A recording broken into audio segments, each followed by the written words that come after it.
Corte Directo, un espacio para conocer a los principales referentes geotécnicos y sus historias, conducido por el ingeniero civil Omar Núñez.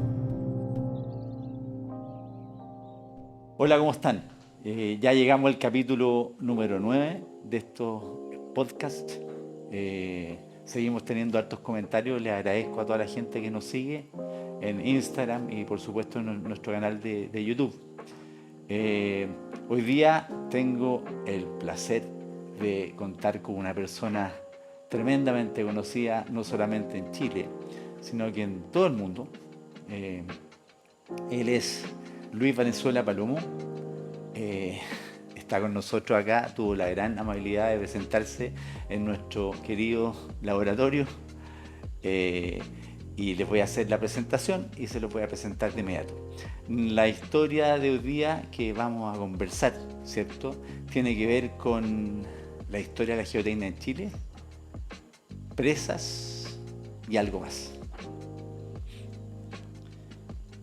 Luis Valenzuela es ingeniero civil de la Universidad de Chile y Master of Science en Mecánica de Suelos del Imperial College en el Reino Unido. Cuenta con más de 40 años de experiencia profesional como consultor en proyectos y estudios geotécnicos, principalmente en minería e infraestructura. Posee gran experiencia nacional e internacional en diseño y análisis de presas de tierra, de relleno hidráulico y de relaves mineros. También tiene experiencia relevante en túneles y minería subterránea. Es uno de los socios fundadores de Geotécnica Consultores, hoy Arcadi Chile, que llegó a ser una de las más importantes empresas consultoras en el área de la geotecnia y medio ambiente. Fue además secretario de Sochige durante varios años, así como su presidente entre 1992 y 1994.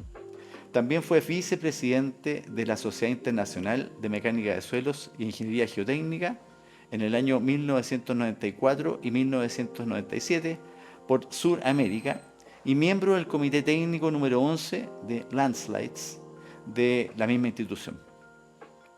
Actualmente es miembro del TOC de la Sociedad Internacional. También fue presidente del Instituto de Ingenieros de Chile y tiene el premio Ramón Salas Edwards 1996 y 2008 por el Instituto de Ingenieros de Chile. También tiene el premio Infraestructura 2011 por el Colegio de Ingenieros de Chile. Tiene la medalla de oro 2015 por el Instituto de Ingenieros de Chile. Hizo la Casa Grande Lecture en el año 2015 de la Sociedad Internacional. Y también es miembro número Academia de Chile de Ingeniería desde el 2011 y miembro correspondiente Academia de Ingeniería Argentina 2017. Muy bienvenido a nuestro laboratorio, Luis. Muchas gracias, Muchas gracias Omar. por estar acá. Un placer estar aquí. Oye, partamos de inmediato con un poco tratar de reconstituir la historia. La gente hoy día se dedica a hacer geotecnia y muchos están perdidos de cómo se fundó, cómo se originó la geotecnia en Chile. ¿Dónde crees tú que parte esto en Chile? ¿Cuándo parte? Mira, partió primero no con la palabra geotecnia, sino era una definición un poco más restringida, era mecánica de suelos y fundaciones, era lo que pedía. Y partió, digamos, no sabemos exactamente cuándo, pero probablemente a partir de la fundación o del Ministerio de Obras Públicas, digamos, que el Ministerio de Obras Públicas tomó la tarea, digamos, de construir represas para riego principalmente, que antes las hacían en general los propios agricultores, digamos, con ingeniería que no sabemos bien de dónde provenía, etc. Y eso ya dio cabida a la necesidad de estudios de suelo.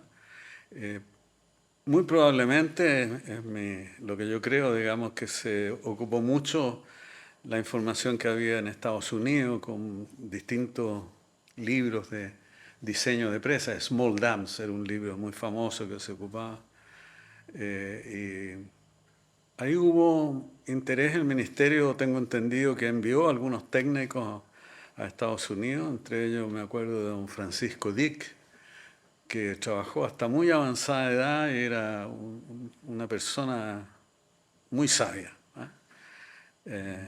Bueno, y la persona más relevante que trabajó en el ministerio en esa área fue don Enrique Rowe.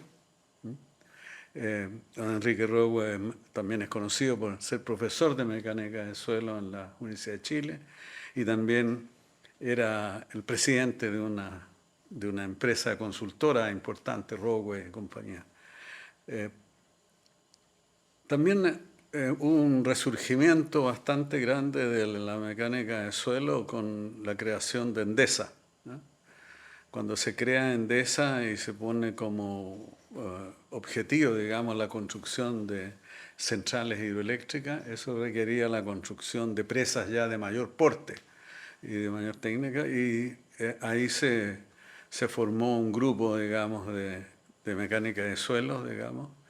Los nombres que yo recuerdo, Fernando Martínez, que también fue decano de Ingeniería de la Católica, profesor de Mecánica de Suelo en la Católica y en la Chile, y que tenía su oficina, que en algún minuto fue una de las oficinas más importantes en la parte de Mecánica de Suelo. Está don Guillermo Noguera, otro de ese grupo, y Andrés Pérez. Esos eran los tres que desarrollaron. Guillermo Noguera funcionó por mucho tiempo y fue también presidente de la SOCHIGE en algún minuto y participó mucho en SOCHIGE, pero es más conocido porque fue el presidente de AICOL Chile por mucho tiempo, casi permanente, digamos. Tuvo una actividad muy relacionada en ese sentido con la geotécnica. En paralelo funcionaban las universidades, desde algún minuto empezaron a tener una participación en esto, la Universidad de Chile. Eugenio Retamal era la persona que yo conocí, digamos, cuando entré a la universidad. Eugenio estaba haciendo clase y era director de IDIEM y era el especialista en suelos. Y también tuvo Pedro Ortigosa, otro nombre importante que estuvo asociado ahí, y muchos otros que estuvieron ahí. Había un grupo de ingeniero. O sea, el origen está totalmente relacionado, según lo que tú me dices, con la construcción de presas de tierra, No, estaba principalmente. relacionado, había una actividad muy grande en términos de fundaciones. Ya. Pero las fundaciones ocupaban estos mismos personajes, digamos, que te estoy diciendo, que actuaban como consultores, digamos. Y los conocimientos de mecánica de suelo permitían diseñar las fundaciones. Yo creo que las fundaciones empezaron inclusive un poco antes, digamos, pero el desarrollo mayor de la mecánica de suelo fue posible gracias a todos estos personajes y todos estos grupos que formó Endesa, el MOP, etcétera, y formaron y las universidades, la Universidad de Chile y la Universidad Católica. En la Universidad Católica hay que recordar a Gonzalo Castro, que es un nombre que todavía suena, a todos nos suena. Es la persona más conocida de geotecnia hasta hace unos años atrás, ahora en otros nuevos. Jorge Troncoso y Ramón Verdugo, ese era más o menos el grupo que fue. El más joven de ellos, Ramón, pues Ramón está muy vigente. Más joven, claro. Que venía de la Universidad de La Serena, tengo entendido. Sí, pues. Sí. Claro. Y después trabajó en la Católica acá en Santiago.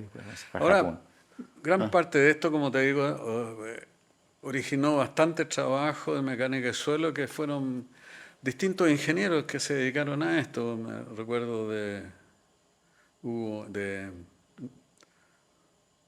Musante, Horacio Musante. Él es más dedicado a la parte de estructura, ¿cierto? Claro, Fundaciones. Mauricio Poblete, Isacort, digamos. Isacort es un personaje, un consultor famoso, digamos, que era el rey de las fundaciones de la región metropolitana. Prácticamente no se podía construir nada sin consultarle a él, digamos. Pero ahí hay varios avances, digamos. Recuerdo, por ejemplo, desarrollo súper importante hecho por Eugenio Retamal y Pedro Ortigosa, que estando en la universidad además eran socios de Petrus, una consultora que hoy día existe, digamos, y que fue importante. Hicieron todo un desarrollo sobre arcilla expansiva, que fue súper importante, digamos, porque antes de eso no se conocía la presencia y la importancia que tenían las arcillas expansivas en la zona metropolitana acá, la zona de La Reina. Como no sabíamos, construimos un reactor nuclear al lado de las arcillas expansivas.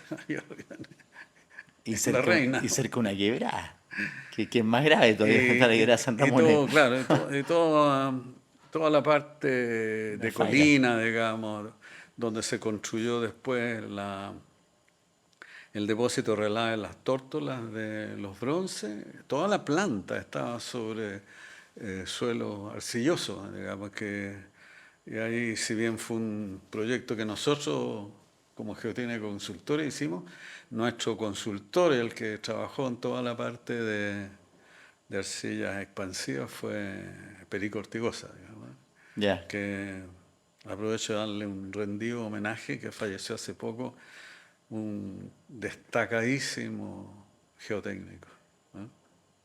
Sin duda, yo tengo muy, muy lindo recuerdo Sí. de don Pedro Ortigosa. Él vino al laboratorio, Ya, nos pedía ensayos especiales, nos pedía trayectorias de tensiones especiales, ya. nos cambiaba las trayectorias, nos daba los indicadores. Muy destacado. Muy entretenido Realmente, trabajar con además de él. ser buena persona buscando. y divertido, bueno para los chistes, ¿no? Sin duda, sí. También yo tuve la suerte de ser su profesor auxiliar en el curso magíster en la Chile que hizo, así que trabajamos juntos un buen tiempo y bueno, y mucho recuerdo con don Pedro, Perico Ortigosa. Entonces, como hay un hito histórico también en Chile que tiene que ver con los sismos, ¿cierto? Que fue el terremoto de Chillán del año 39. Y ahí también empezaron a nacer nuevos conceptos geotécnicos y se declaró una alerta, digamos, ingenieril Sí, para... Todavía no existía el concepto de licuefacción o licuación, me imagino.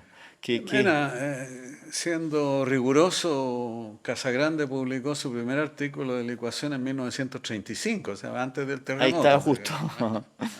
Pero no existía una conciencia ni un conocimiento dentro de la ingeniería, digamos.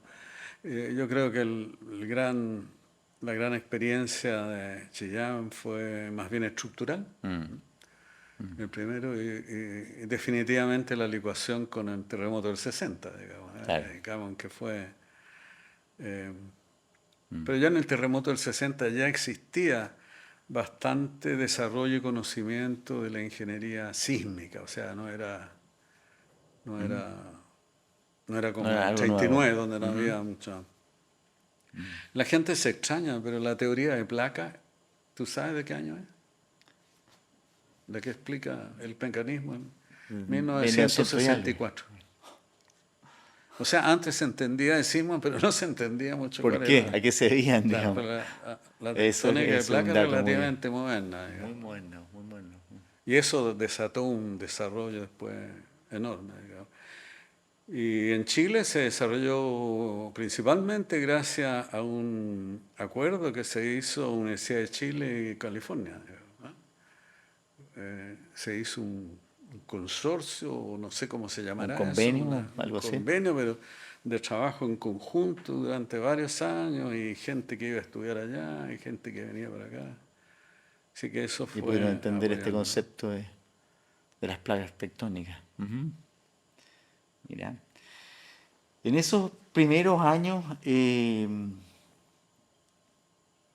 me imagino que empezaron al tiro haciendo ensayos, porque la mecánica de suelo, como se entendía, Sí, era bastante empírica, ¿cierto? No había modelos numéricos, era muy de ensayo, ¿cierto? No, ¿cómo funcionaba en Chile el tema de los ensayos, las bueno, consultoras cuando yo me formé ya estaban los laboratorios en las universidades, ya. en las O sea, universidades? ya estaba.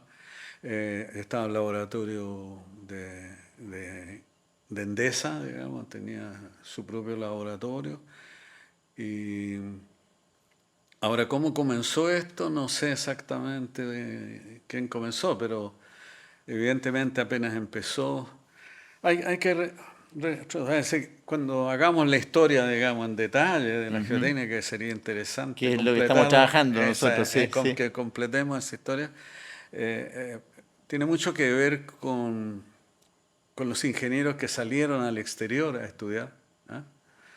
Te comentaba que Fernando Martínez fue a Harvard a estudiar con Terzaghi y Casagrande, en esa época, y eso era como 1946, y más o menos en esa época ya empezaron a volver los ingenieros que habían estado ahí.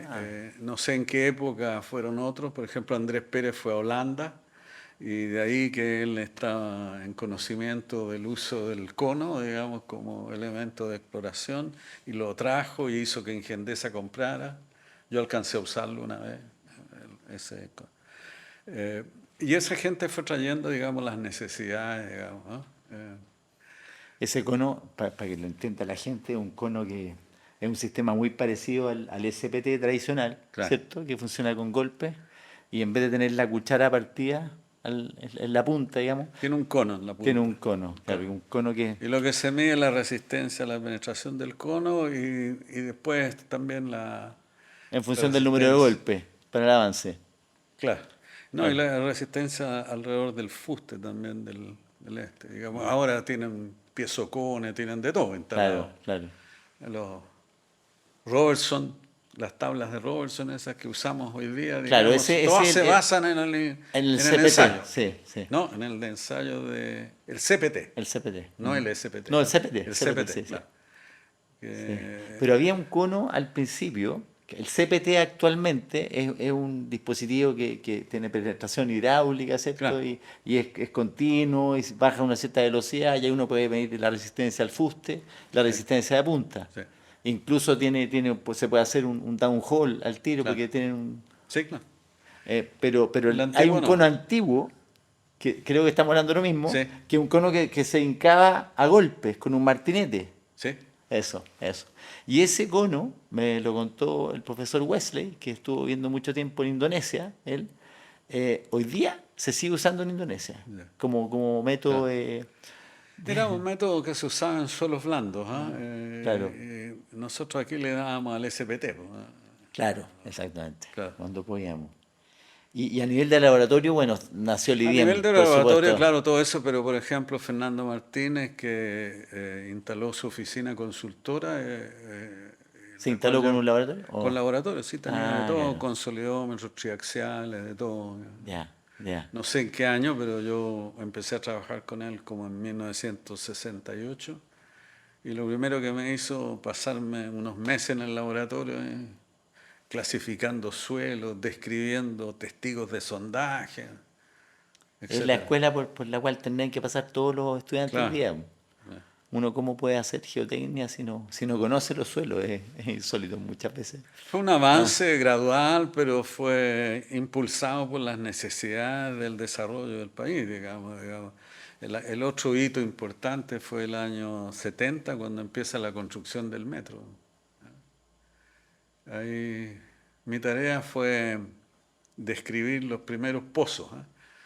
El primer pozo que me tocó ver fue en la estación central, un pozo de 19 metros de profundidad, que me bajaban unos compadres ahí con una cuerda para abajo, con el peligro que le cayera a uno una piedra de Qué arriba. increíble Y eso, había que ir describiendo y tomando ahí cada cosa, digamos.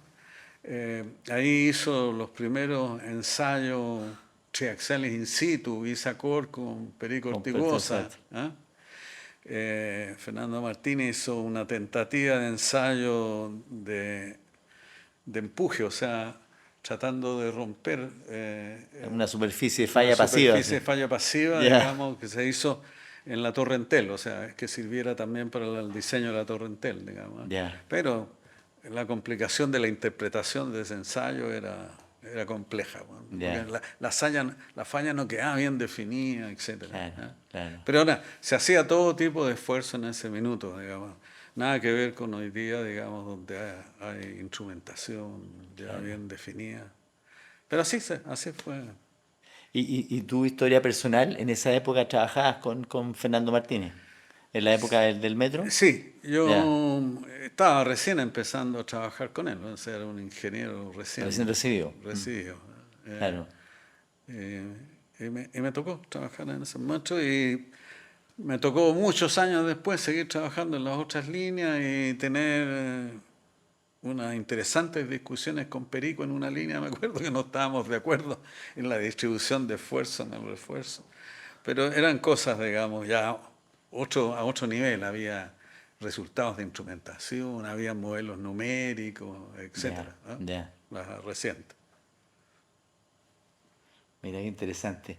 ¿Y cómo fue eso bueno, tú te fuiste al extranjero, entiendo, en el año 70 y algo, En el año 74 me fui. 74, ya, Sí, del 74 al 75 estuve en el Imperial College. ya, ya. ¿Eso fue una beca British Council o Fue una beca una especie de beca? coincide con el periodo histórico, digamos, el golpe militar, digamos, ¿no? Ya, ya, Lo que pasa es que yo fui contratado un año antes o 2 años antes, salí de la oficina de Fernando Martín y fui contratado por el CIM, el Centro de Investigación Minero Metalúrgica, que recién había formado Codelco. Codelco recién se había formado, o ya. sea, recién En había el ocurrido. gobierno de El año Allende. 72 fue la nacionalización del cobre. ¿Ya? Ahí se creó Codelco, pero Codelco se encontró con estas minas, digamos, expropiadas, pero ¿Ya? sin tener la capacidad de profesionales en todas las áreas. Entonces, con ayuda de Naciones Unidas, un proyecto PNUD, y con ayuda, en cierta manera, de Inglaterra, formaron este Centro de Investigación Minero-Metalúrgica. El aporte de Inglaterra lo conocí yo a través de la participación del Imperial College, y más que el Imperial College, el Royal School of Mine, que dio asesoría en lo que podía ser la mecánica de roca, ¿ah? Ya. Y yo fui contratado para eso, para trabajar en mecánica de De roca, roca, ahí, ya. de lo cual no sabía nada, excepto así a nivel paisajístico sabía lo que era una roca nomás, pero la idea era formar profesionales y escogieron a una serie de mecánicos de suelo, que era lo más parecido a un geotécnico, mecánico de Estaba roca. metido Juan Cabello, ¿no? También eso, Juan No, también tuvo no, nosotros, ¿no? estaba Carlos Soto, había otro chileno que no recuerdo bien su nombre, que había estudiado en el Colorado School of Mine y algo de mecánica de roca, pero sabíamos algo nomás de mecánica de roca. Pero sí Y sabían de suelo. sabíamos de suelo y Sí. fuimos, Que es un familiar muy cercano en la claro, mecánica fuimos roca, claro. aprovechando Ah, eso, esa era la idea, porque no había mecánicos de roca en ese minuto en Chile, ya. excepto algunos mecánicos de roca formados internamente en Endesa, que después conocí, digamos, ¿no?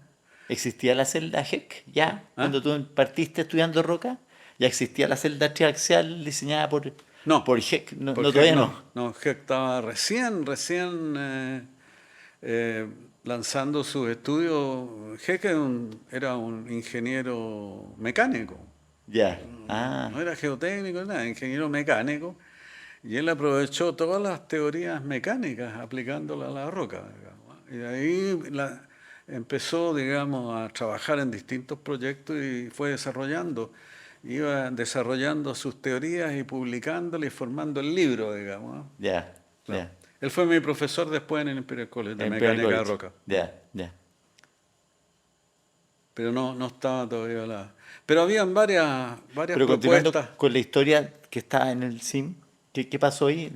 ¿Trabajaste ahí un tiempo Sí, lo que y pasa es que ese programa que había podemos contar el de tema desarrollo profesional y asociado con un programa bien definido, yendo todos los funcionarios, digamos, gradualmente a especializarse afuera, digamos, para adquirir los conocimientos que necesitaba la minería? Todo eso, con la situación política del minuto, fue interrumpido. Y bueno, mi programa no tenía por qué sujetarse al programa político, así que decidí seguir yo independiente y para eso tuve que conseguirme el financiamiento que me lo dio el British Council. Sí. Ah, perfecto. Ya. Pero en realidad fue el Imperial College el que me dijo que mantenía su oferta de recibirme allá. No tenía... Estaba ya eso declarado y el Imperial College dio el financiamiento adicional que requería. Yo en ese minuto ya estaba casado con 2 hijos, así que era medio complicado, pero Pero se pudo. se pudo. Ya. Qué interesante. Y bueno, ¿cómo fue tu experiencia? Aprovechando, vamos a poner un poquito de tu Sí. mini biografía muy cortito. ¿Cómo fue tu experiencia en Inglaterra, en No, muy Londres? buena porque es... primero lo que hice un curso de magíster solamente, que es relativamente corto, digamos, en un año. Eh, Estaba Skempton en esa época, me claro, imagino, pero todos Bishop. los profesores eran, yo le digo nombres de libros, pues estaba Skempton, digamos, Bishop, eran todos los... En sismología estaba Ambrasi, digamos, que era un personaje más conocido en el mundo en sismología aplicada.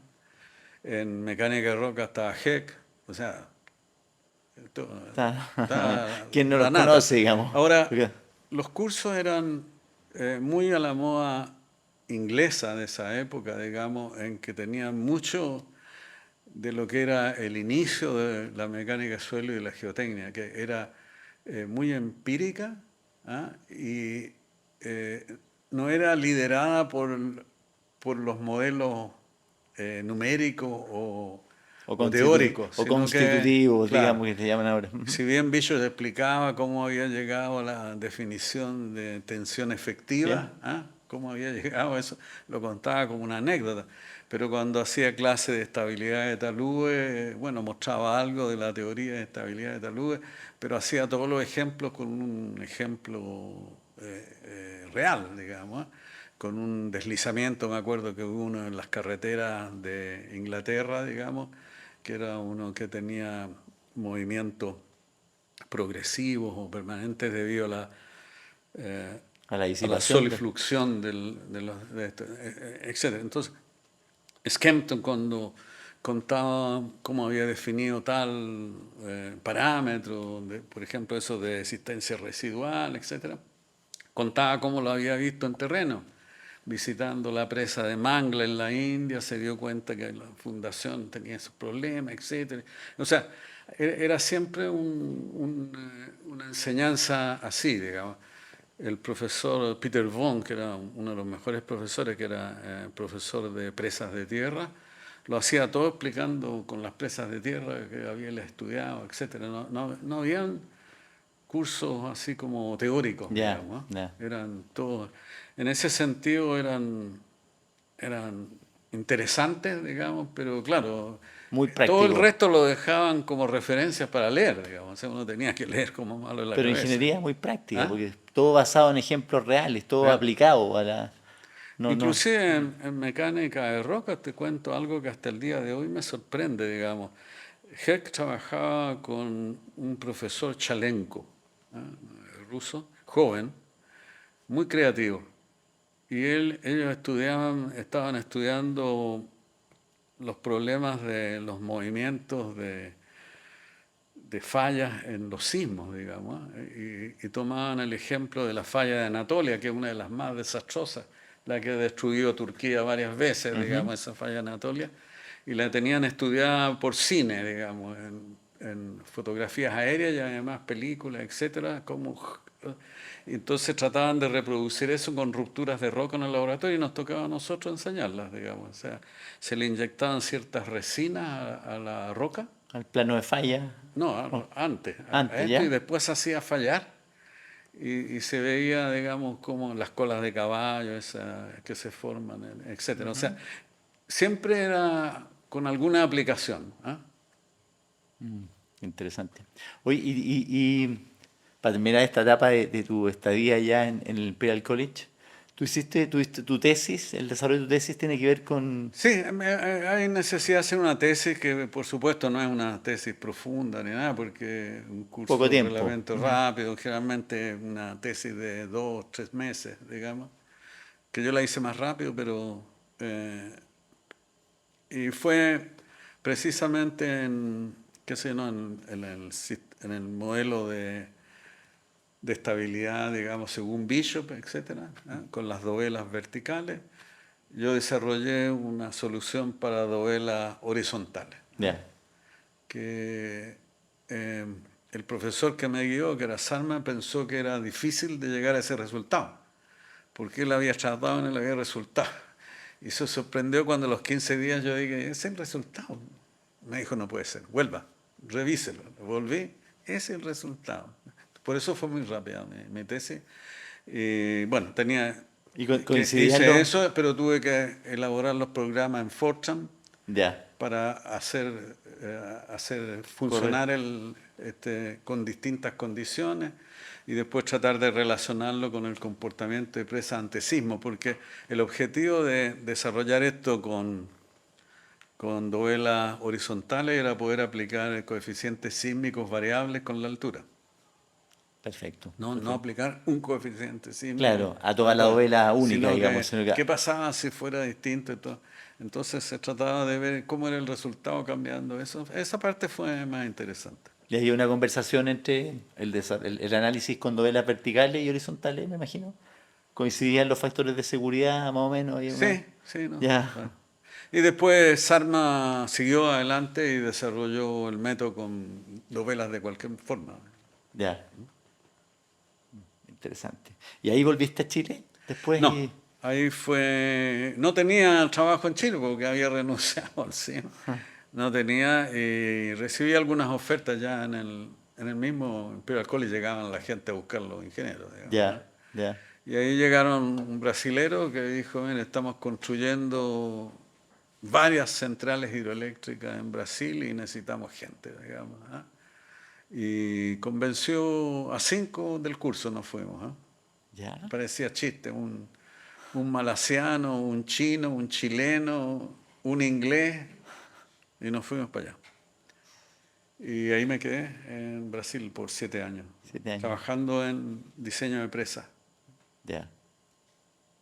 Terminaron, esas presas se construyeron, me imagino. Bueno, esa fue la época de oro de la construcción de hidroeléctricas en Brasil. Fue una época, era una cantidad de obras, o sea, había para todo. A mí me tocó trabajar en algunas, me tocó estudiar relave, presas de relleno hidráulico, porque ya no se construyen, pero existen las que se construyó en la época antigua, en 1906, 1907 estaban, y nos tocó reparar una, y ahí me entré a estudiar bien esa. Y nos gustó el sistema y estudiamos por qué no se seguía estudiando, se seguía construyendo con ese método en Estados Unidos, y era evidente porque requiere mucho cuidado y el peligro de liquefacción es grande. Pero ahí, siguiendo investigando, descubrimos que los rusos seguían construyendo con represas de relleno hidráulico hasta hace poco, digamos, no sé si todavía, y represas muy grandes, pero con un concepto totalmente diferente, que era un concepto más parecido a lo que nosotros usamos para las presas de relave en arena, que se construyen principalmente con arena.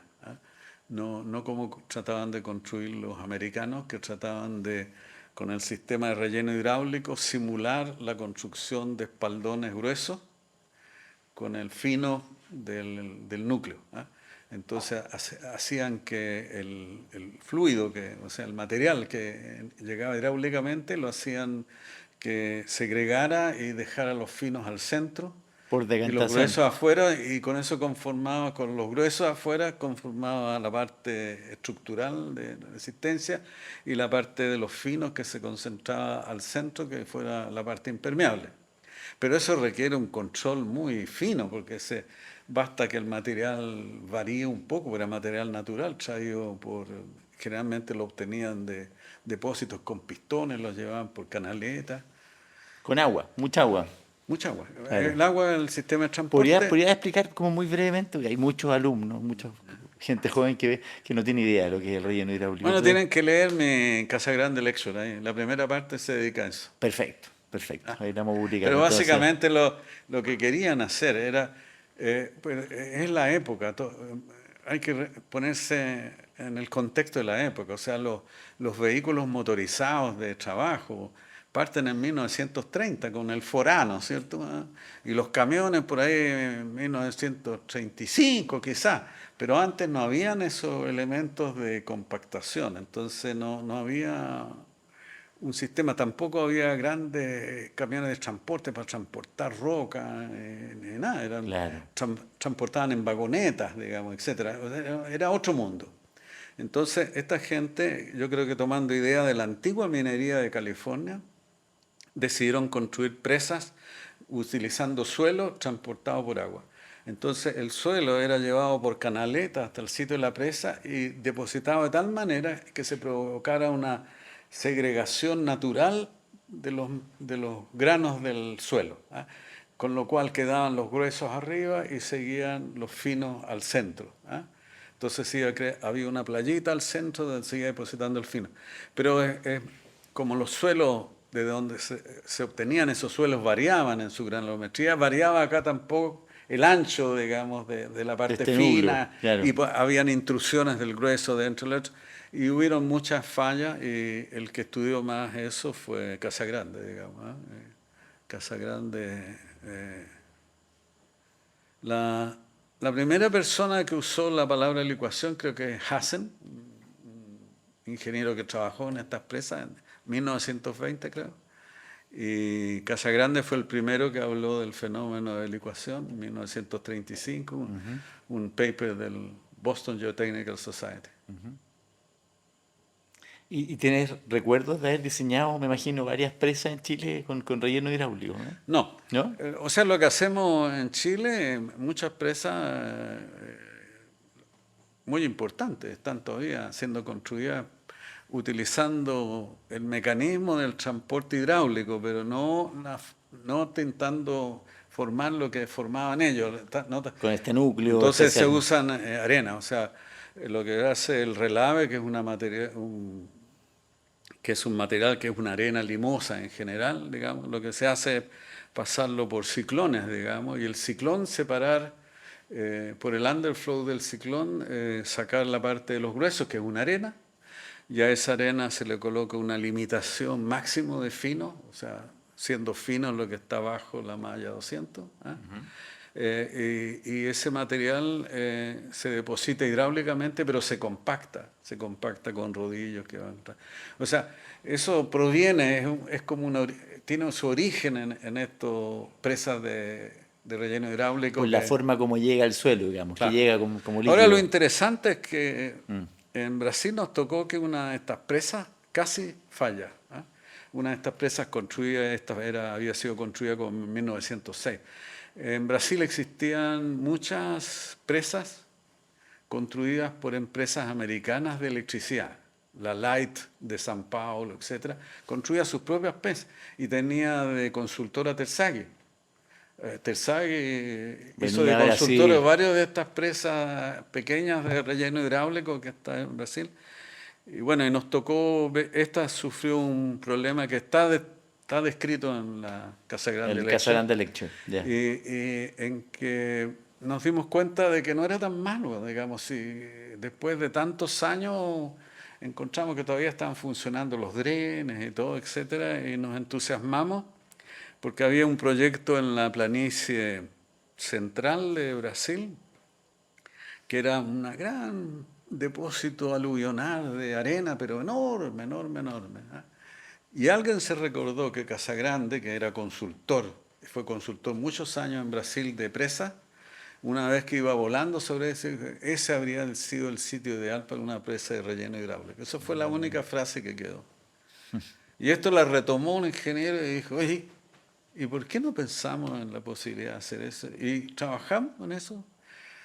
Estudiamos las presas de Rusia, se viajó a Rusia, se trajo unos rusos y cómo lo estaban haciendo ellos. Y se hizo el estudio y desarrollamos un proyecto para una presa hidroeléctrica que iba a ser importante, ¿eh? Grande, de 26 kilómetros de largo, y no sé, construida con dragado y relleno hidráulico, pero de acuerdo a la mecánica de suelos actual, o sea, y utilizando los conceptos rusos, que era no utilizar materiales muy diferentes, arena y arcilla juntos, sino que materiales más homogéneos, aceptando que hubieran filtraciones mayores. Y eso se hizo y bueno, se presentó a los jefes de la compañía que dijeron, interesante, pero ¿qué opina el cliente? El cliente dijo, interesante, pero, digo, repitan una presentación, hicieron en un teatro enorme, todos los ingenieros de la compañía eléctrica, que hiciéramos la presentación, que la hice junto con un ingeniero hidráulico suizo que había trabajado en una empresa suiza y que después fue profesor de hidráulica en Delft, en Holanda. Hicimos la exposición de todo esto y dijeron, miren, nos parece bien, pero todavía estaban asustados. Se decidió llamar a licitación de la construcción, pero dando la alternativa a los constructores que presentaran la solución convencional de materiales compactados, depositados con camiones y todo esto. Pero antes de eso, el jefe de la compañía, que era Milton Vargas, que es de la época de Fernando Martínez, que también estudió con Casagrande, el año 1940 y tanto, me llamó un día y me dijo, Luis, mañana viene el profesor Casagrande. Le pedí que revisara lo que ustedes están proponiendo. Así que el día siguiente tuve que ir a buscar al profesor Casagrande al hotel, le expusimos y nos bombardeó. Tú ya lo conocías. ¿Ah? Yo no lo Ah, ¿no? conocía, O sea, no. Pero él es el que tenía que bendecir este asunto, ¿no? Pero nos dejó por el suelo, le encontró puros defectos, y cómo hacen eso, y les va a pasar esto, y no pensaban, ¿no? Y nosotros insistíamos, no, pero es que eso lo solucionamos así. Y al día siguiente me tocó ir a buscarlo, el día siguiente, un domingo, me acuerdo, al hotel. Me dijo, Luis, he estado pensando, a lo mejor ustedes tienen razón. Ya. Entonces ahí, ese día y el siguiente, él se dedicó a ayudarnos a mejorar con distintas recomendaciones, pero ya entusiasmado con la posibilidad de hacer eso. Y finalmente lo que se acordó con el cliente, hacer un piloto, y se dio $1 millón para hacer el piloto, y se hizo el piloto. Ahí en ese minuto yo me cambié a otro proyecto, pero siguieron haciendo, se construyó una ¿Un proyecto a parte. escala más chico, una parte igual No, de se grande? construyó una parte de la presa, pero Ya. chica, ¿sí? Y todo esto, y Casagrande vino a verla de Estados Unidos, y estaba todo ok, y dio el ok, ¿ah? Pero infelizmente a él no le convenía a ningún contratista, digamos, esto, porque se acaban todos los equipos de construcción, es una pura draga nomás. Ya. Hay unas pocas cosas para compactar, digamos, ¿no? Ellos venden horas de camiones. Claro. Maquinaria. De eso es lo que- maquinaria. Sí que no se hizo nunca, pero quedó como... Esta historia está en el Casagrande Lecture. Ah, también. Ya. Lo quise poner porque era la manera de meter a Casagrande en el Lecture, ya que era en homenaje a él en la casa. Ya, perfecto. ¿Y estudiabas la ecuación? Mucha lata, ¿no? Esto, ¿no? No, está No, entretenido. Yo estoy seguro aquí que no. Nuestra gente que nos sigue van a estar muy contentos, muy entretenidos. ¿Y qué pasaba con la licuación ahí? ¿Se, No, se incorporaba o no era tema todavía? No, en Brasil no, sí, no. ya, De hecho, Casagrande lo empezó, incorporó. Ya. o sea, se trataba lo que se trataba era de que no... No de que el aumentar la agua presión. fluyera, digamos, de una manera, era limitada la parte que queda saturada. Ah, perfecto. Y además lo que se acordó con él es incorporar una cierta compactación. Ya. Y esa compactación la observamos que los rusos la hacían, muy liviana, sin mucho control. Mientras que lo que nosotros propusimos y que Casagrande insistió sería una compactación pero con control, ¿ah? Así que exigía una depositación hidráulica y Con compactación. compactación. Ya, perfecto. Y bueno, en esa época terminaste tu trabajo en Brasil, decidiste volver a Chile por Sí. alguna razón y Mira, formar. la razón fue más bien familiar, digamos. Ya. Mis hijos ya estaban grandes y las señoras siempre tienen un ojo así, miran a la distancia. Dijeron, bueno, y nuestros hijos se van a casar acá y ya van a pololear y o sea, esto ya nos quedamos para siempre en Brasil. Pues, me dijeron. No, ¿cómo se te ocurre si vinimos por un tiempo? Bueno, entonces, si vamos a ir un tiempo, mejor decidir cuál es el mejor tiempo, ¿eh? Antes de que... Pero principalmente pensando en los hijos, el colegio y todo, y una vez que entran ya a los colegios y pasan a los cursos superiores y se vuelven brasileros, después ya te es Claro, muy muy difícil. difícil. Es un Claro. sacrificio dejárselo. Claro. Pero quedó una muy buena relación con Brasil y hasta el día de hoy la mantengo, digamos. O sea, yo visito Brasil 2, 3 veces al año, digamos, y tengo trabajo permanente casi. Perfecto, perfecto. Eh, Y formaste geotécnica consultores, ¿cierto? En Sí, Chile.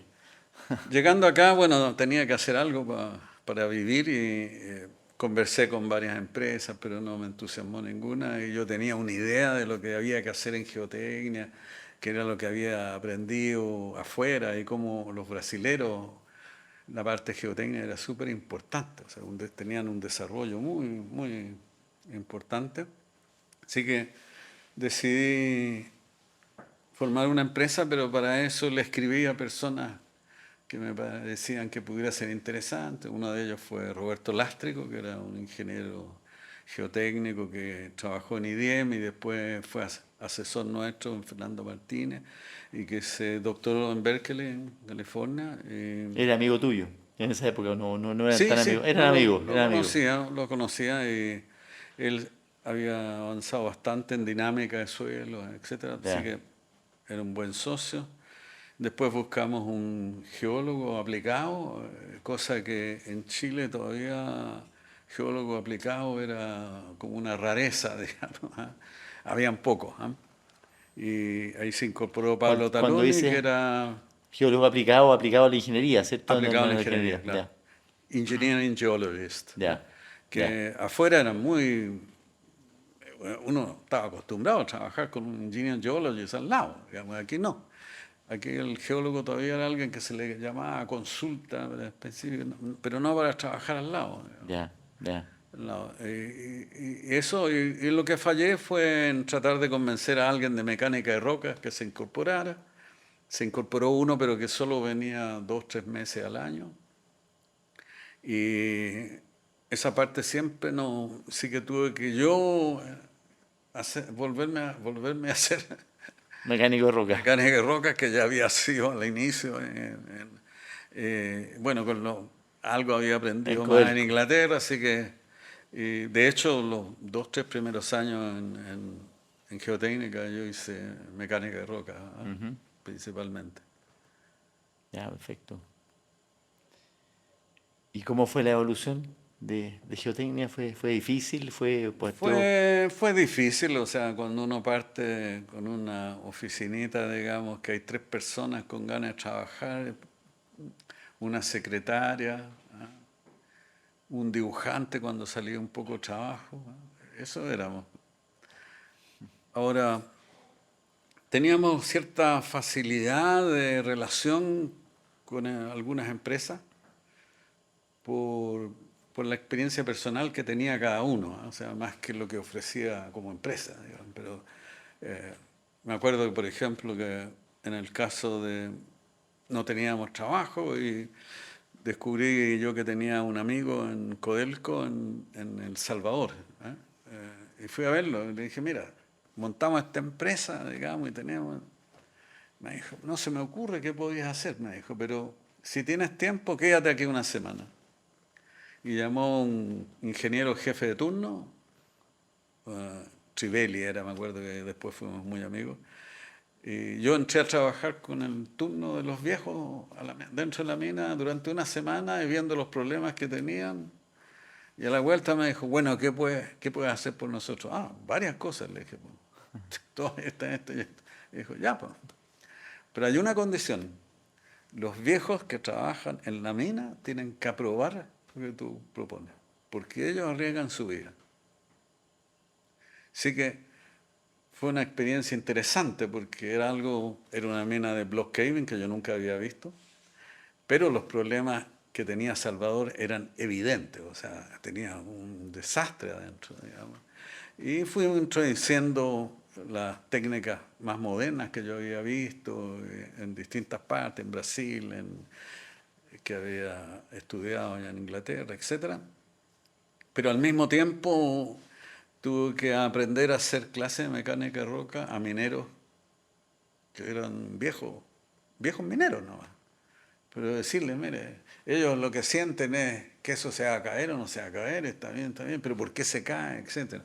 Ya. Entonces, se hicieron unas clases bien prácticas aprovechando unos libretos que habían norteamericanos sobre mecánica de roca que eran bastante buenos, así con monitos, y explicarle a los viejos así.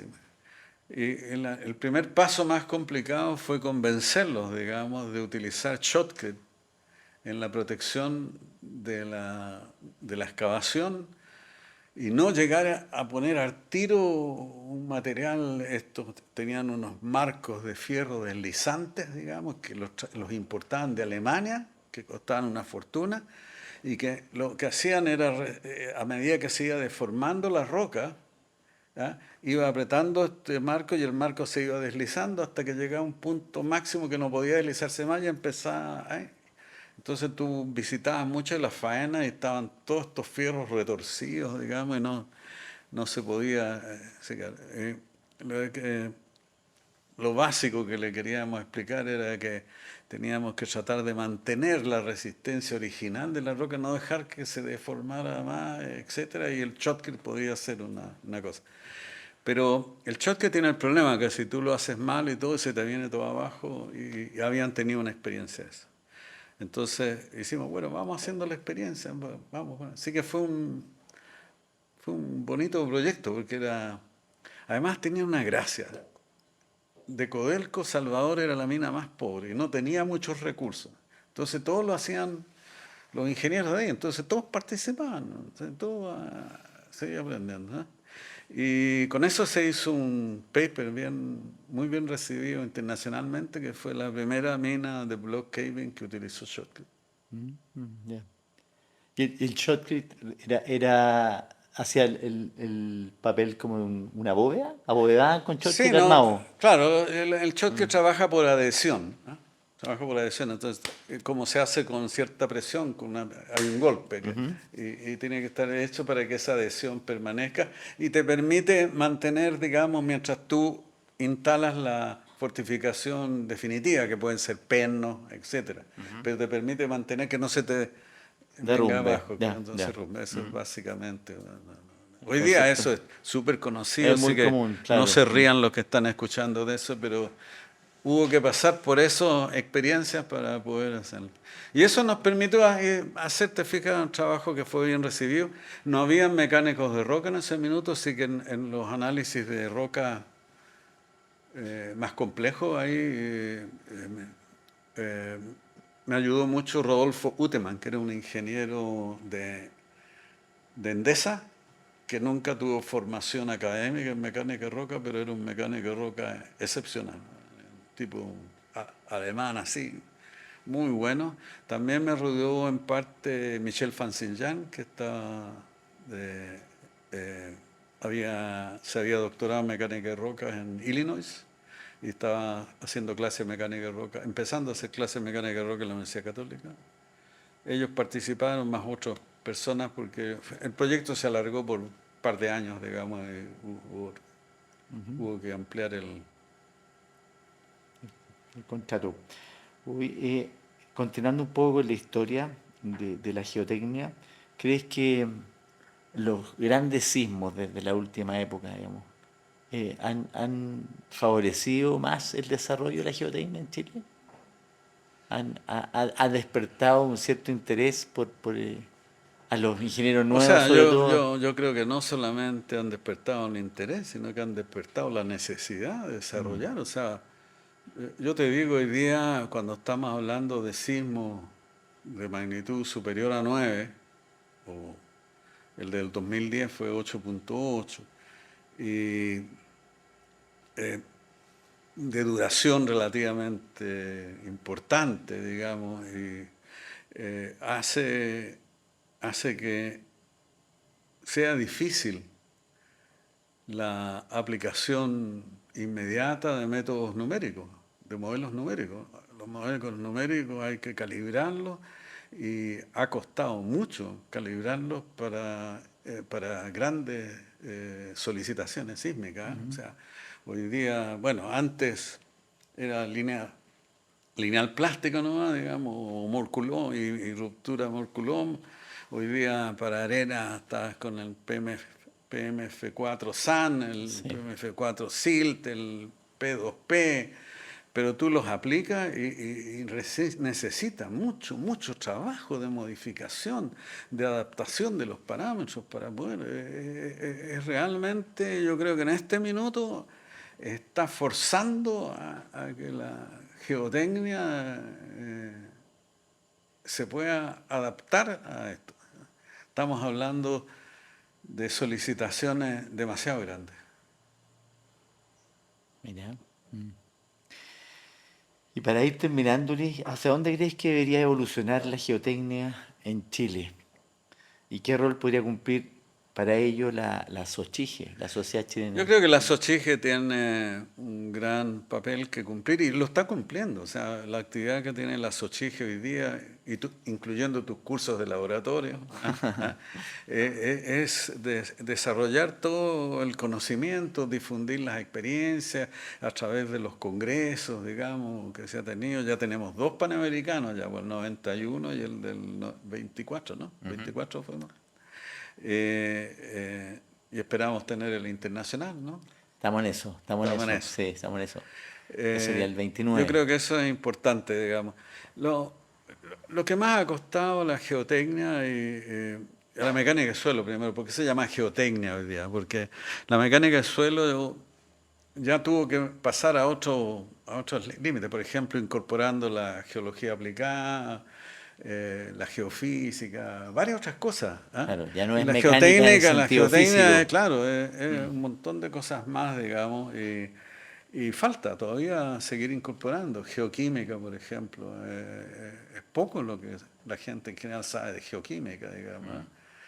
Y cuando uno está trabajando en ambientes mineros donde pueden haber procesos de acidificación. Por ejemplo, si hay presencia de pirita en la roca que puede producir acidificación de las rocas en el largo plazo, esa acidificación puede modificar las características geotécnicas de los materiales, por ejemplo, de los drenajes que tú has diseñado muy bonito, así, con todas las reglas, pero ¿qué va a pasar, digamos, con el tiempo, digamos?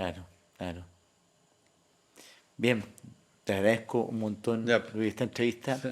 Es tremendamente valiosa para toda la comunidad geotécnica en Chile. Estoy seguro que va a tener mucha demanda en nuestras redes, así que muchas gracias. Bueno, muchas gracias a ti, pues, y a la paciencia de los que están escuchando. No. Los viejos tienen un problema, que les gusta hablar de las historias, ¿no? Entonces... Mis hijos evitan hacerme preguntas como las tuyas, porque después no me paran, digamos. No, es que los hijos ese otro cuento, digamos. Los hijos ya no han escuchado ahora durante todo, pero siempre la gente que te conocemos, que siempre es muy interesante conversar contigo, y la gente que no te conoce también, estoy seguro. Yo se lo voy a recomendar a mis alumnos este podcast para que lo escuchen de manera obligatoria y evaluada. Así que muchas gracias. Gracias a todos por compartir con nosotros este noveno capítulo, y ya se viene el último capítulo pronto, el capítulo 10, al menos en esta primera temporada. Estén muy bien.